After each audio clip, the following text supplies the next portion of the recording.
Sa larangan ng pananampalatayang Kristiyano, mahalaga ang pagkilala sa pagkakaiba ng major at minor doctrines upang mapanatili ang pagkakaisa, katotohanan at pag-ibig sa katawan ni Kristo. Ang mga major doctrines ay tumutukoy sa mga pangunahing katuruan ng Biblia na mahalaga sa kaligtasan at pananampalataya. Kabilang dito ang pagka-Diyos ni Kristo, ang Trinidad, kaligtasan sa pamamagitan ng biyaya sa pananampalataya, ang pagkabuhay ng muli ni Jesus, at ang pagiging inspired at walang pagkakamali ng Biblia.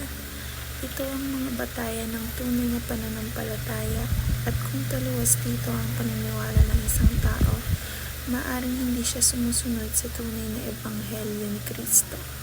Samantala, ang mga minor doctrines ay mga isyong hindi pangunahing kinakailangan para sa kaligtasan. Kamat, mahalaga rin ito sa maaring pag-usapan at pagkaisahan ng mga Kristiyano kahit may pagkakaiba-iba ng pananaw. Ilan sa halimbawa nito ay ang forma ng bautismo, pananaw sa rapture o uri ng musika sa pagsamba, at iba pang mga bagay.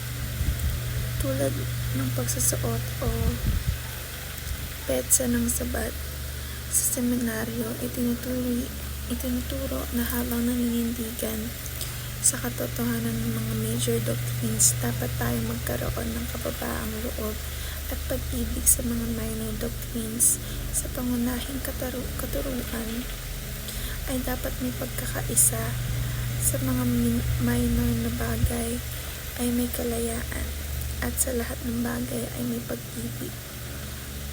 Dapat igalang ang pagkakaiba kung ito ay taliwas sa ebanghelyo. Ang pag-unawa sa major at minor doctrines ay hindi lamang usapin ng kaalaman, kundi tamang paglalapat ng katotohanan na may kabaang loob at paggalang sa kapwa mananampalataya upang mapanatili ang pagkakaisa ng simbahan. As members of the body of Christ, we are called to embrace unity by accepting our minor differences. While it is essential to stand firm on major doctrines, those related to salvation and the core truths of the gospel, we must also recognize that there are minor doctrines where sincere believers may hold different views. These include matters such as the mode of baptism, style of worship, or interpretations of end-time prophecies. Such differences should not be a cause for division. Instead, we are encouraged to show humility, respect, and love toward one another. As Paul reminds us in Romans 14, accept the one whose faith is weak without quarreling over disputable matters.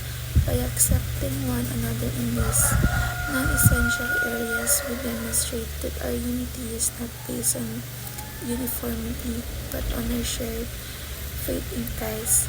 In this way, the Church grows in peace, understanding, and genuinely spiritual harmony.